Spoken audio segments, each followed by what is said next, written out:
Welcome to the ISF Podcast from the Information Security Forum. The ISF Podcast is hosted by ISF CEO Steve Durbin, and every episode he brings listeners features timely conversations, practical insights, and resources for global cybersecurity professionals. I'm producer Tavia Gilbert. Today, Steve is in conversation with Jim Routh, the former CISO of MassMutual and Aetna. Jim currently works as a consultant and serves as a member of multiple boards. This week, he and Steve talk about the varied skill sets required of cutting-edge CISOs, managing expectations of the C-suite, the nuance between consensus and agreement, and more. Jim, thanks very much for joining me on the podcast today. Great to have you. Steve, happy to be here. To get us started, Jim, you've been the former CISO at MassMutual, Aetna before that, and a variety of other organizations. Tell us a bit about how you began your career in cybersecurity. I really have my wife to thank for getting me into cybersecurity. I was an IT professional for many years. I moved my family to Minnesota so I didn't have to travel as much, which was a good positive step. But after the third winter in Minneapolis, one night at dinner, my wife said to me, "Look, the kids and I are moving back east. Would you like to come?" And that's when I decided, I think I would like to come. So I called up my boss who was in New York. I said, you got to get me out of here. And he said, all right, we have a job, but it's not in IT or it's not in what you're used to. But, if you're willing to do something different, I'm certainly game. So I was like, I'll sweep the floors. I don't care what it is. Just, get me out of here. So I ended up doing marketing behavioral analytics for the marketing side of American Express. And then they merged that function with the risk modeling team. And so I was reported the chief risk officer. And for whatever reason, they thought that profile, because I knew the business, I knew IT, I knew the modeling side of the equation, they thought I was a perfect fit for their first chief information security officer. So that's actually how I got into cybersecurity, and I have my wife to thank for that. And it's interesting that you talk about that sort of blend of skills, because increasingly, of course, that's what we're looking for today, isn't it? Because the role has changed so much in terms of what we're expecting CISOs to do. Tell us a little bit about your perspective of how the role has changed over the course of your career, because I think you've probably been in cybersecurity for 20 years, something like that? Yeah, 2 decades. And it's probably more pronounced over the last 5 years, but it's been a consistent trend that there's more of an emphasis on stakeholder expectation management for a chief information security officer today. So the early years, it was more about technical chops, technical acumen, technical skill, being able to understand kind of root cause and problems and potential solutions.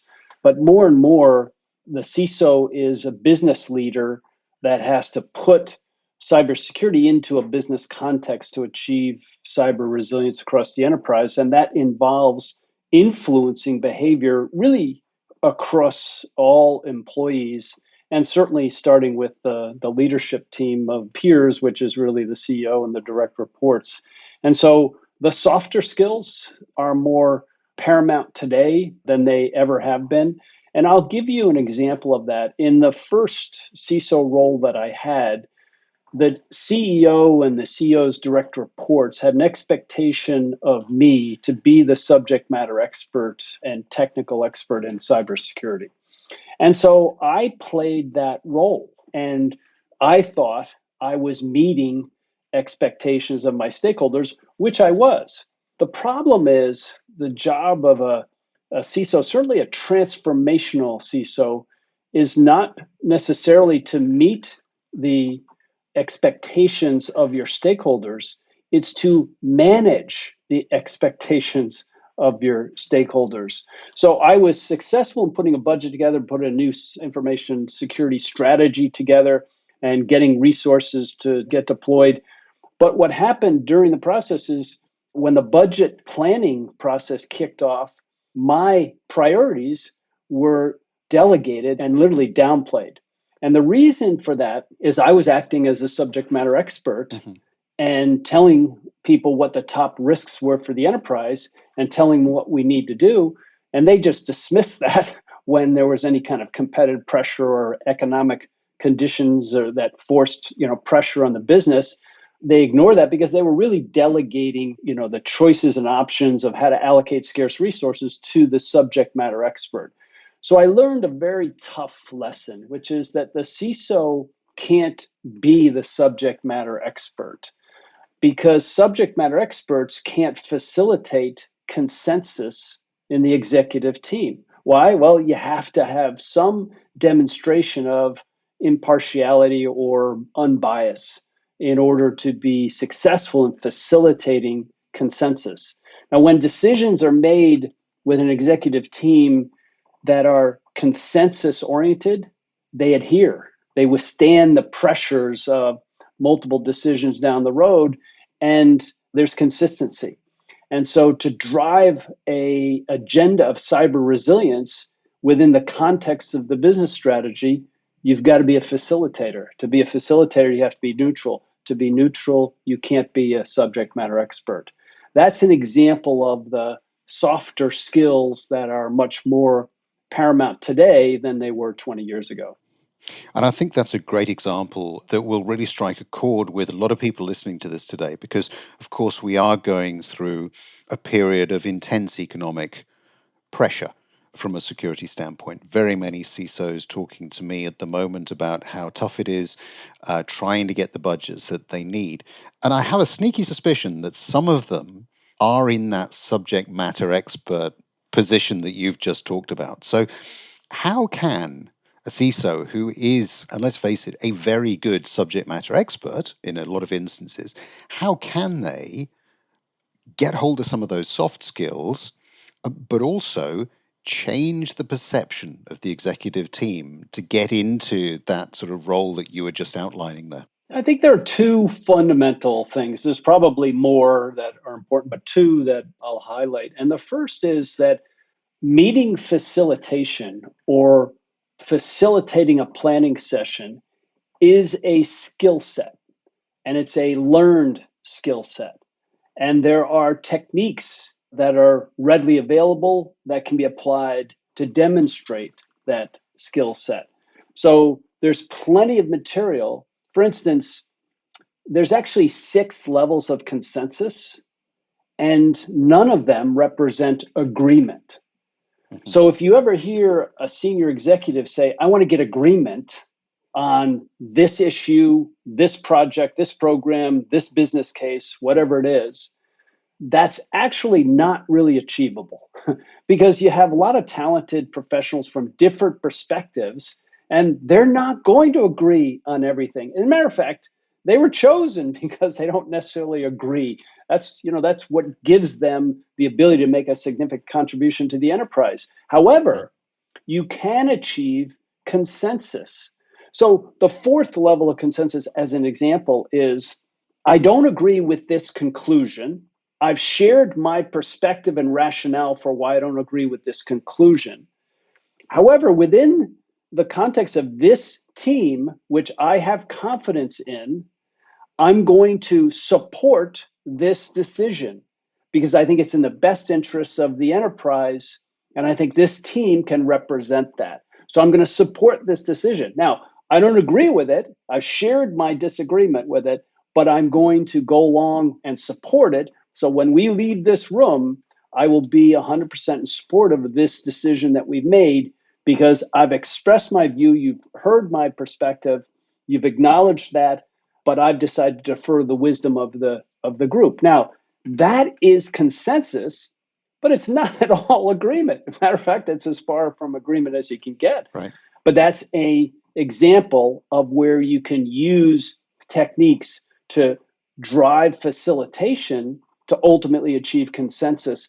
And the process is a little bit more challenging because it requires that skill set, but it's so much more rewarding because the outcomes are stable. The outcomes will survive difficult conditions down the road. So that's one example. The second technique is to be a storyteller Mhm. because you typically will have a lot of facts and figures about cybersecurity. And it's not that they're not necessarily relevant, it's that they're not easily understood and the context isn't easily understood. And so you're dealing with very smart, intelligent, talented people at senior executive level, but they don't necessarily have the same orientation. So one way of finding that common ground is to put it in the context of a story. Now, we've been telling stories for tens of thousands of years. And so this is a clear medium for communication that's well established, it's effective. And so storytelling is actually a very strong technique to get and drive people to a common understanding of the set of facts, which lends itself much more effectively to achieving consensus. So those are two examples of soft skills that require investment in terms of talent development for cybersecurity leaders, but are well worth it in how they apply to getting an enterprise on the journey to cyber resilience. And a bit of a loaded question, perhaps, but in your experience, how well understood is the need for these sorts of skills in corporate America, CISO organizations that you're familiar with today? And Steve, I'm glad you asked that question because I started off the discussion with an experience where I didn't apply these skills and I failed because I didn't apply these skills. And truth be told, I failed twice. So my second stint as a CISO, I made the same mistake again. I was fortunate enough to recover. So I did do quite well for 6 years as the CISO for the Depository Trust and Clearing Corporation. But I did the same. I made the same mistake. I came in, was treated like the subject matter expert, and that's the role I played.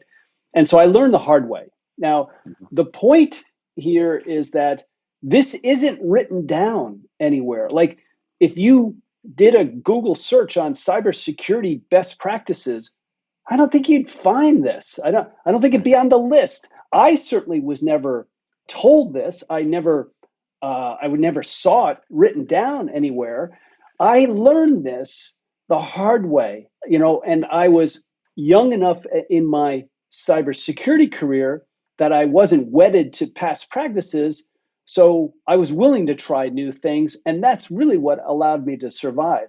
What unfortunately we don't have today is a basis of the suite of skill requirements for a CISO that has a focus and emphasis on the softer sides of skill development. And there's no necessarily any educational program to enable that. Now, I've designed a course with NYU Tandon School of Engineering on cybersecurity leadership, in which I've included all of this in pretty significant detail to try to remedy that situation. But your question is acutely appropriate because I don't think there's enough resource to help the first-time CISO today. And so what's happening is first-time CISOs are making these same kind of repetitive mistakes, and they're not in a position to leverage the learnings of others because I don't think we've codified that. We certainly codified how to do a risk assessment. Like Right. that part of the equation is mature. But how to manage stakeholder expectations effectively, not only have we not codified that, but it's something that takes practice. So you have to practice, fail, and adjust or correct from that experience. And BISOs, business information security officers, have a wonderful place in an organization to learn stakeholder expectation management and the softer side of the equation.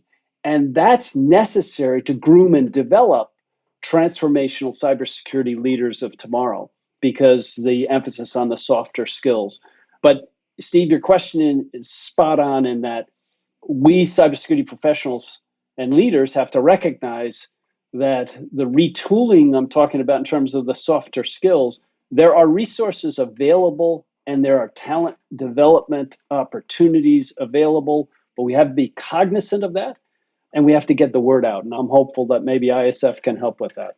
I'd like to think that we can, because it's a very real issue. And one other thing I wanted to ask you about, Jim, as well, related to that, is that you talked about a tenure there. I think you mentioned 6 years or something like that. That's pretty long in the life of a CISO in an organization today. I mean, we're seeing churn rates of 18 months, 24 months, 18 well months. nigh impossible to get anything done. Let's be realistic about it. That's true. So when you talk about the need to develop those soft skills, it requires a certain amount of patience on the part of the executive leadership and commitment. And I'm wondering whether some of them listening to this are thinking, well, how am I going to get my CISO to actually sign up for a decent run at this? Or am I going to be wasting my time effectively and resource in a guy who's going to jump ship after 18 months? How do we reconcile all of those sorts of different challenges, do you think?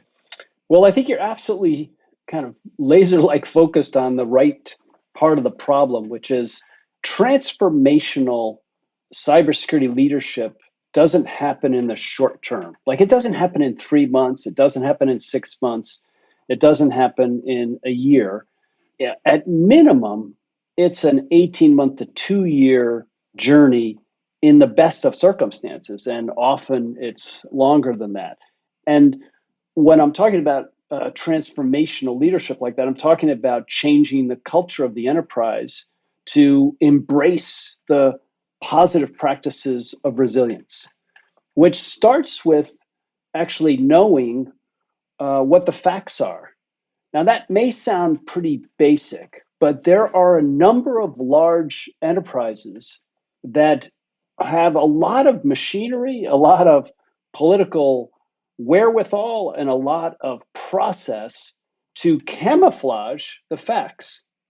So if the facts are misaligned with the narrative of the enterprise at the senior executive level, that problem, that gap has to be surfaced and dealt with and acknowledged to then be able to make the adjustments necessary to come up with a different outcome or result. There are many cultures that prefer not to rock the boat, not to share facts that may not tell the story that's aligned with the narrative that the CEO is telling both the shareholders and the press. And there has to be some sort of alignment with these are the actual facts. We invested in A, expecting the outcome of 1, and that investment in A yielded an outcome of 2, which is different from 1. And so if that's the case, the sooner we acknowledge that, understand from that, and the most important part is to learn from that, to apply it differently, then the faster the enterprise as a whole can move towards the best practices of cyber resilience for the enterprise. So I'll be more specific. The CISO, the Chief Information Security Officer, typically controls the incident response process for a cybersecurity incident. Right. Yet, most incident response process methodologies do not include a step of applying the lessons learned. And most also don't focus on the objective facts at the front end. Now, both of those things are paramount to achieving cyber resilience and basically exposing the facts so that the enterprise can make adjustments. And in some cases, there might be minor course corrections to yield a better outcome by applying the lessons learned. Many incident response processes have something called a postmortem, and that's like after death, right? Right. But Yeah. it's actually, there's 2 problems with that. One is it's the wrong connotation because, frankly, understanding a lesson learned is a gift. It's something you want to revere. It's something you want to acknowledge and embrace, right? It's not something you want to treat as a death, right? So that's the first thing. The second thing is why not apply the lessons learned on day one of the incident? Like, why do you have to wait to the end of the incident response process after business recovery to then apply the lessons learned? Might as well apply them from day one. And so why don't you start with understanding the facts and the lessons learned that can be applied? We had a new technology that created a capability that told us this. However, we didn't connect that new technology into our response systems, and so we never acted on the information. The good news is we got the new information. The bad news is we didn't connect it to our business processes or our workflows to make that change in how we operate. So that's the root cause. Let's fix it today. Like, we don't have to wait 6 months to do a full-blown, post-mortem to figure this out. We can do this today. And if we do it today, that's an example of cyber resilience for the enterprise, being able to deal with facts and make adjustments, make pivots based on those facts. And that's a solid practice of resilience and something we should bake into all of our core processes in cybersecurity. Jim, you made this point around cyber resilience on a number of occasions now, and I completely agree with you. That's the way that the organization has to move. But one of the things that I'm hearing a lot of, and indeed seeing, which and I've gone on record many times as saying I'm not a big fan of this, is an increase in regulation, which is starting to drive behavior in the organization. And my perception of that is that it's moving us away from taking a much more holistic, resilient view down the road that says, well, if all else fails, at least we've been compliant. Now, you've worked in some very heavily regulated industries. What is your perspective on the way that regulation is first evolving, and secondly, the way in which perhaps organizations are responding to that from a cybersecurity standpoint? Yeah, it's actually a fascinating dynamic, Steve, in compliance-based cybersecurity practices versus risk-driven cybersecurity practices. Now, every enterprise in a highly regulated industry requires a balance between those two philosophies.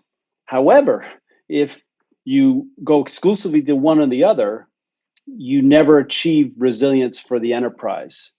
And in fact, compliance as a compliance-based set of techniques, practices, methodology for cybersecurity will never yield resilience at an enterprise level.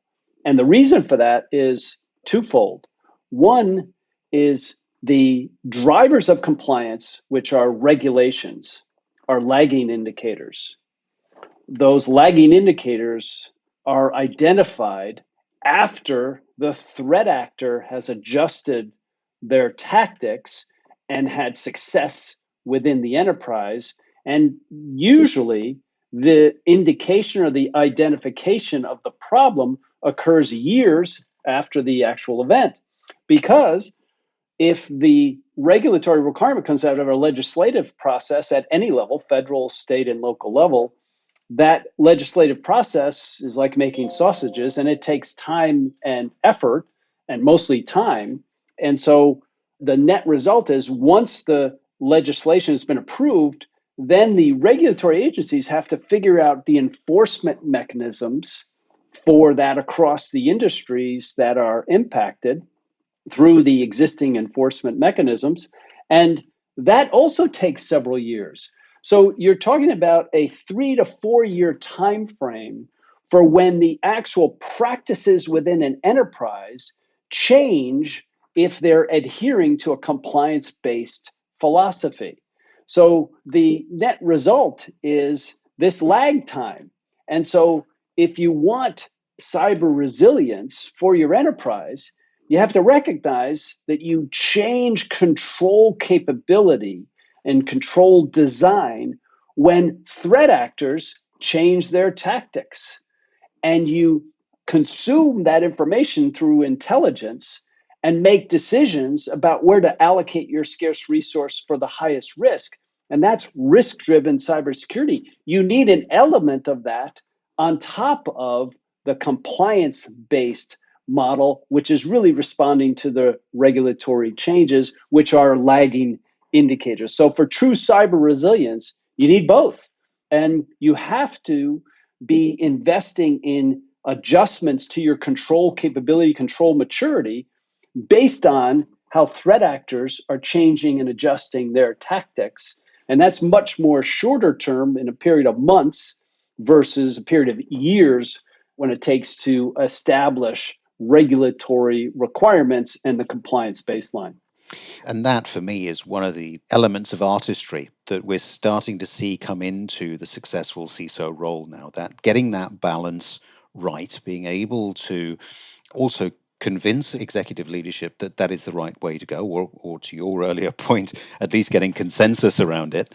And I think, again, it's a skill that is probably acquired over a period of time rather than something that will happen very quickly. That is true. I can give you an example of it, Steve, which is something that I've believed in for the last decade, but isn't necessarily common knowledge or commonly used. But I believe data science is actually a foundation for cybersecurity. And the reason I believe that is that it's based on a premise that is widely established and established by the FBI in interrogating criminals or people suspected of criminal activity, in that in the interrogation process, you can identify micro expressions for the individual that are indicators of stress leading to a conclusion that the person is not telling the truth. And this is pretty well established in terms of interrogation techniques and has been for the last several decades. Mm-hmm. And the axiom is behavior doesn't lie. The same axiom can be applied to cybersecurity in that a behavior of any individual using any kind of device online, that the behavior is a good indicator of whether that person is a specific identity or not. And some of the behavior can be benign attributes, but are clearly signatures of that individual. And so that information today with streaming architectures can be captured in near real time, can be modeled against a pattern, and the deviation from the pattern can be measured mathematically. Now, we all learned this in geometry, but we certainly weren't taught about the implications of cybersecurity. But in geometry and in some cases advanced math, we were taught that you can represent any kind of event with a number, on an XY axis. And so if you can cluster events, you have a pattern. And if you can take the new events and measure the deviation against that pattern, you can mathematically decide on where to apply specific treatment, all of that happening in milliseconds. And so you're taking out the human from the equation from a cybersecurity standpoint. You're using the behavioral attributes of the online persona, and you're mapping that to the identity based on what the behavior is and how what kind of deviation it is from the normal pattern of behavior. This is game changing for identity access management as well as other aspects of cybersecurity. And it starts to put a premium on the data science skill set that's necessary for evolving cybersecurity controls and moving away from the model of giving an individual, a SOC analyst, all of the information that they need to interpret what's happening and then decide on a appropriate action. And it's doing all of that in milliseconds. And we have a lot of information about how applications are used in terms of establishing patterns. So we can just measure deviation from that pattern all in real time and apply control immediately. It is game changing for cybersecurity. We're going to see it more and more as a enterprise CISO today. We have choices of buying products and capabilities that allow us to do that. I was fortunate in the last 3 CISO roles that I've had. I had over 1,000 data scientists to work with, to teach them cybersecurity and then apply that to control design. Most enterprises don't necessarily have that talent readily available, but the products that we buy today have machine learning algorithms built into how the product is deployed and used. And it's all based on the same principle of measuring behavior and deviation from behavior to a pattern and taking action in real time. And I think that's a perfect example, Jim, of how the CISO role has evolved and changed. Now, we started off talking about how it had originally begun subject matter expertise, and here we are now talking about machine learning, artificial intelligence eventually, that really enables us working through data scientists to provide a better level of expertise and consultancy and guidance to executive leadership, and hopefully to see the right cyber resilience outcomes coming from it. It's been an absolute pleasure. Thank you very much, Jim. Steve, thank you. I appreciate it. Our thanks to this week's guest, Jim Routh. And thanks to you for listening. If you have a moment to give us a 5-star rating and write a short review, that will really help support our podcast. It makes a difference, and we appreciate you and your time. If you haven't been introduced yet to the ISF Analyst Insight podcast, which goes in-depth on the hottest topics in information security, be sure to check it out. In every episode, ISF analysts hand-select active security professionals from ISF member organizations to discuss how the implementation of ISF research is uniquely applied to their real-world context. We hope you'll listen, and of course, we'll put a link to that show in our show notes. If there's a topic or a question that you'd like us to cover in a future ISF podcast episode, let us know at securityforum.org, which is also where you can find our catalog of past video and podcast episodes, as well as ISF's research, practical tools, and guidance related to discussions like today's. The ISF podcast is produced by Talkbox Productions and Tavia Gilbert, with music by Alexander Filipiak, senior producer Katie Flood. Mix and master by Kayla Elrod. Thanks for listening.